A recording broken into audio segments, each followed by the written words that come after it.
Hello and welcome to the Film Jerk Podcast. I am your host, Edward Havens, publisher and editor of FilmJerk.com. Thank you for listening today. If you like what you hear and you haven't done so already, please make sure to rate and review the show on your favorite podcatching source. Good reviews and ratings are amongst the most effective ways for an independent podcast like this one to break away from the pack, and you can even do it while you're listening to this episode. On this episode, The Orphans Part 3, we'll be continuing with our ongoing series of orphan films, movies that were the sole release from their individual distributors. Our first film today takes us all the way back to the end of the 1970s. Disco was on its way out, and New Wave was becoming the new queen of the music scene. And in 1979, there were fewer big names in music than Deborah Harry. While many people in 1979 knew her for her songs like Heart of Glass and One Way or Another, Harry also had aspirations of becoming an actress. As we would see in the Blondie videos from the era, the camera loved her. She was beautiful and photogenic and charismatic. And yes, even at the age of 11, I had a mad crush on her. But one person who could see past the public sex symbol to the artist within her was painter and filmmaker Marcus Reichert. A graduate of the same school, the Rhode Island School of Design, where David Byrne and Chris Frantz would dream up the idea for Talking Heads, Reichert had just completed a short film produced by Mick Jagger of the Rolling Stones that they had wanted to make about French actor and theater director Antonin Artaud, when Reichert came up with the idea for the next movie he wanted to make, a crime mystery film based on the Cornell Woolrich short story Union City, The Corpse Next Door. Reichert would reset the timeline of the story from the 1930s setting of the original story to the mid-1950s, but he would keep the general storyline, which was about an accountant who becomes obsessed with who keeps drinking the bottles of milk that are normally left in front of his apartment every day. Despite the film's period setting and need for period-authentic clothing and vehicles, producer Ron Mutz and Graham Bellin worked with Reichert to come up with a budget of only $500,000. Initially, Mutz and Bellin had some trouble with funding the project, even with Deborah Harry attached to play the put-upon wife of the accountant, who was driven into the arms of another man because of her husband's preoccupations. The film would also feature Dennis Liscomb, who, despite being nearly 40 years old at the time, was making his film debut in the leading role, and Everett McGill, who would need to finish his role as the building manager who becomes Miss Harry's character's lover by a certain date because he was due in the Scottish Highlands for his role in Jean-Jacques Annaud's Quest for Fire.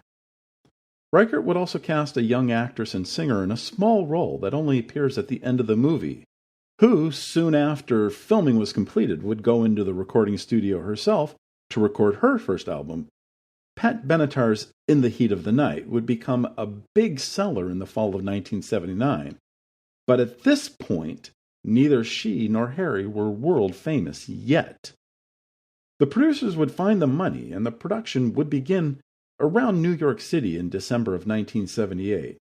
Parallel Lines, the third album by Blondie, had been released the previous September, and 3 singles had already been sent out to radio stations, but none of them had gained any traction with the music fans.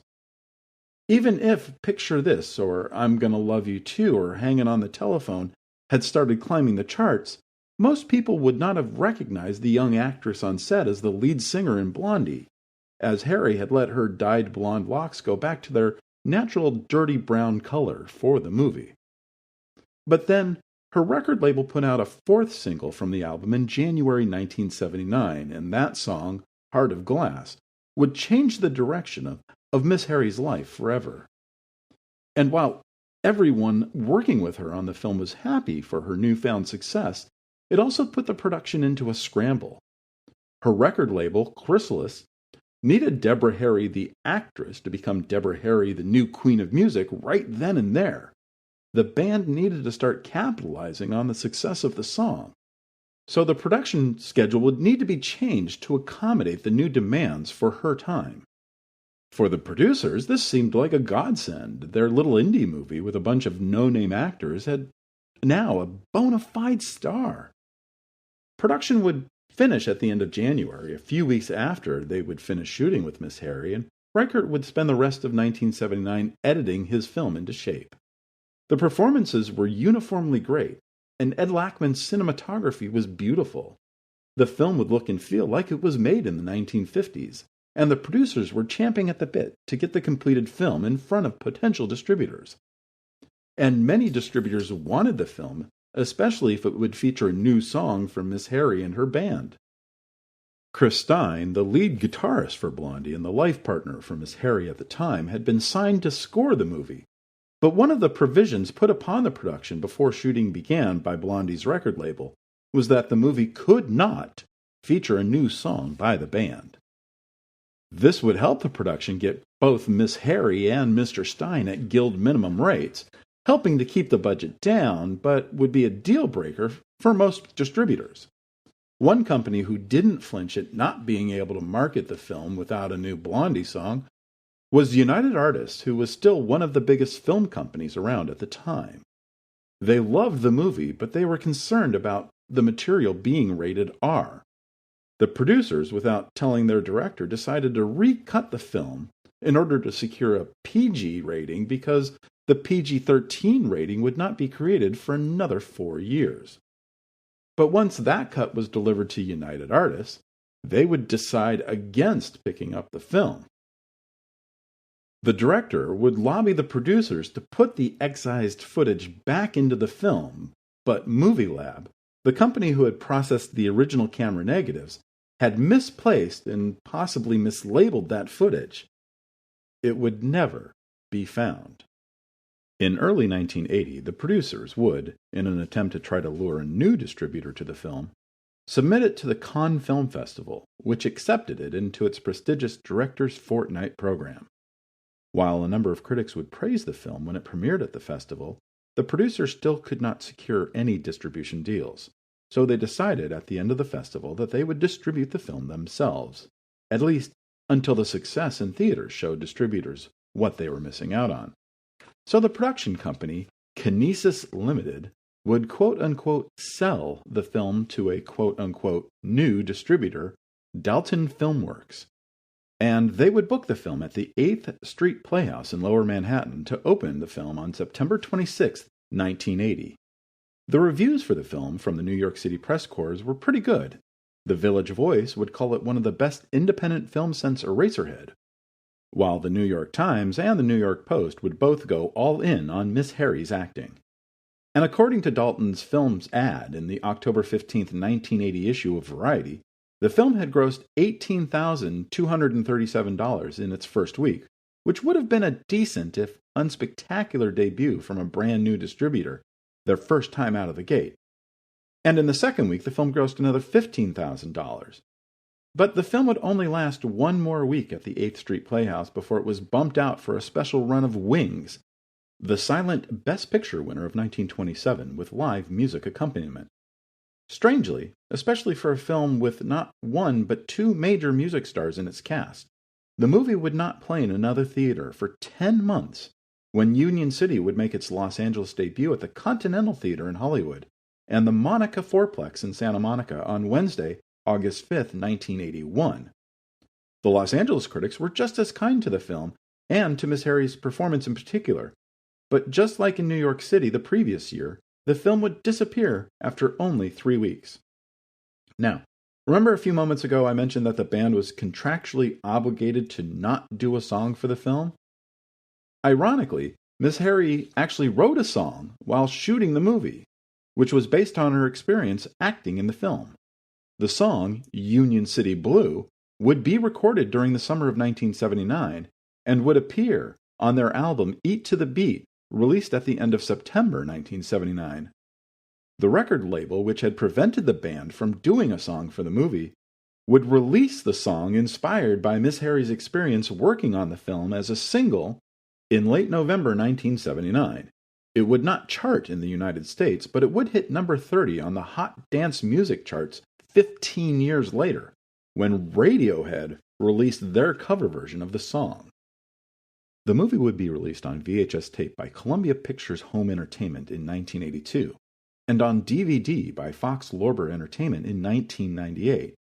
But despite the fact that the film is now under contract to, of all companies, MGM United Artists, it's not available on any streaming format, or any other format for that matter. But you can find it on a very popular video website, at least in January 2022. Just Google Debbie Harry Union City movie and you should find it right away.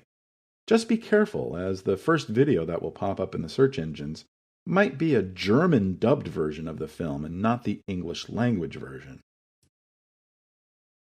By 1980, Sally Kellerman had been one of the busiest actresses working in Hollywood for the past decade, thanks in large part to her Oscar-nominated role as Margaret Hot Lips O'Houlihan in Robert Altman's MASH.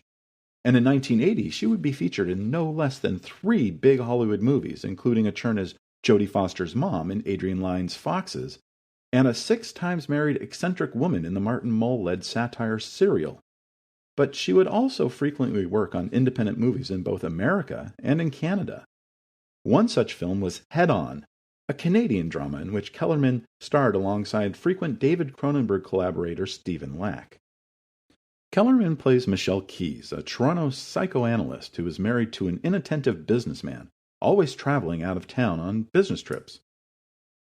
Lack plays Peter Hill, an art professor at a Toronto college. The two don't know each other until Peter and his Mercedes convertible crashes head-on into Michelle's Mercedes convertible as he tries to avoid a truck that is backing out into the street. At first, they bring legal action against each other, but they soon find themselves attracted to each other, or, more specifically, attracted to the bizarre game of sexual perversity that they find themselves in, which, with each encounter becoming more twisted. Directed by first-time filmmaker Michael Grant, Head On would also star, of all people, Oscar-winning filmmaker John Huston as Peter's artist father. Now, if Head On sounds a bit like the David Cronenberg 1997 movie Crash, which itself is based on the 1973 novel by J.G. Ballard, it's merely coincidental, at least according to writers James Sanderson and Paul Illich. Michael and Paul's fetishes here are neither car-centric or as graphic as those in Cronenberg's movie.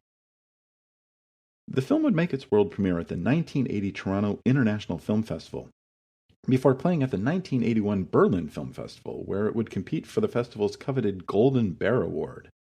And the film would open across Canada at the end of December.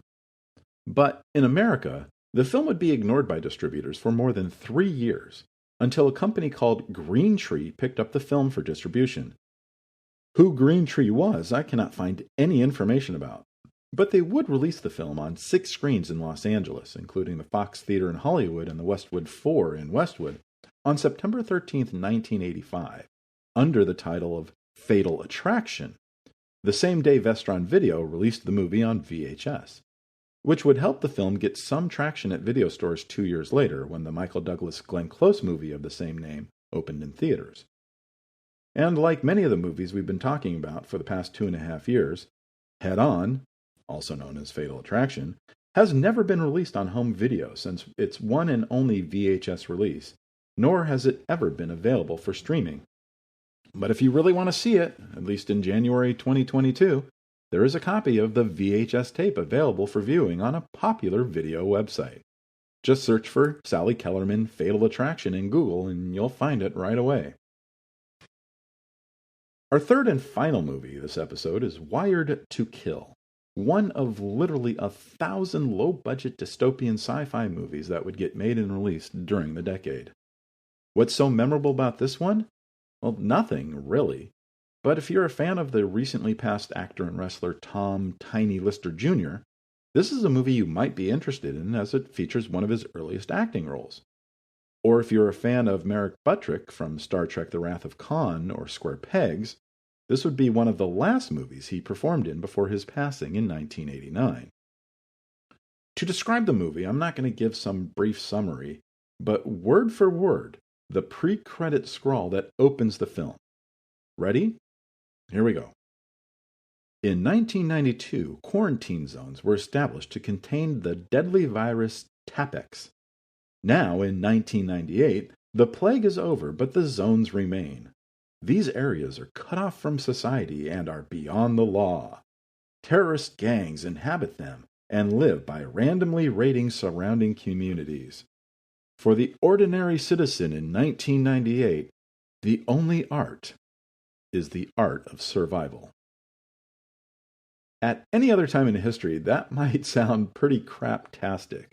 But in early 2022, that could just end up being our own future if things don't get better. But I digress. There isn't a whole lot of history available about Wired to Kill. The production shot in and around Fontana, California in the summer of 1985, hoping to cash in on the dystopian movie craze of the day. That the producers tried to sell it as some kind of Road Warrior clone when it had none of the qualities which made that film a global success is probably a good reason why it never sold to a legitimate distributor. Judging from the poster, which played up the non-existent Road Warrior content, or the newspaper key art, which just showed a bunch of the bad guys standing around doing nothing, you'd never know that there was a robot at the center of this movie, or how it's more of a Johnny Five from Short Circuit gone vigilante to avenge an attack on the robot nerd who built him and his granny by the psycho future gang. But lead actor Devin Holscher could never be anything close to Road Warrior-era Mel Gibson, and Merrick Butrick is doing his best "I'm the son of James T. Kirk" impression that he should have left behind in Star Trek III. Lead actress Emily Longstreth is pretty, but mostly ineffective as the not-quite damsel in not-quite distress. A company called American Distribution Group would open Wired to Kill in 52 theaters and drive-ins in Southern California on November 14, 1986, and it would be gone from all of them by Thanksgiving just 2 weeks later. Film critic Michael Wilmington of the Los Angeles Times couldn't really be bothered to even come up with an actual review of the film, just a pithy 190-word summary of the plot, which finishes pointing out how director Frankie Schaefer's artistic and intellectual pretensions tend to make the message of his movie even more unsavory. For lead actor Devin Holscher, this would be his only film appearance. After a TV movie called Independence in 1987, and an appearance on the popular CBS show Cagney and Lacey the same year, he would never be seen on screens again. Longstreth would enjoy a few more years of work in front of the cameras, most notably as Kevin Bacon's girlfriend in Christopher Guest's first movie as a writer and director, The Big Picture, but she pretty much disappeared after 1980. Frankie Schaefer would make a few more movies, including Rising Storm with Zach Galligan of Gremlins fame, and Baby on Board with Judge Reinhold, but he would be out of the film industry after 1992. And once again, like so many of the movies we've discussed on this show, Wired to Kill has never been released on home video since its original late 1980s VHS tape.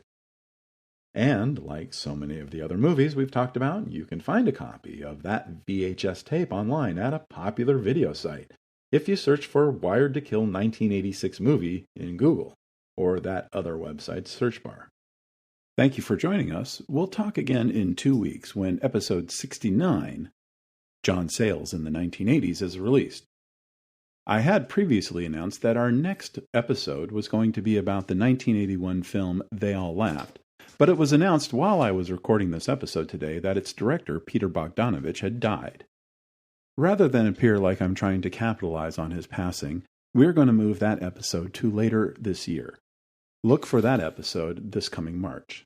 Remember to visit this episode's page on our website at filmjerk.com for extra materials about the movies we've covered this episode. The Film Jerk podcast has been researched, written, narrated, and edited by Edward Havens for Idiosyncratic Entertainment. Thank you again. Good night.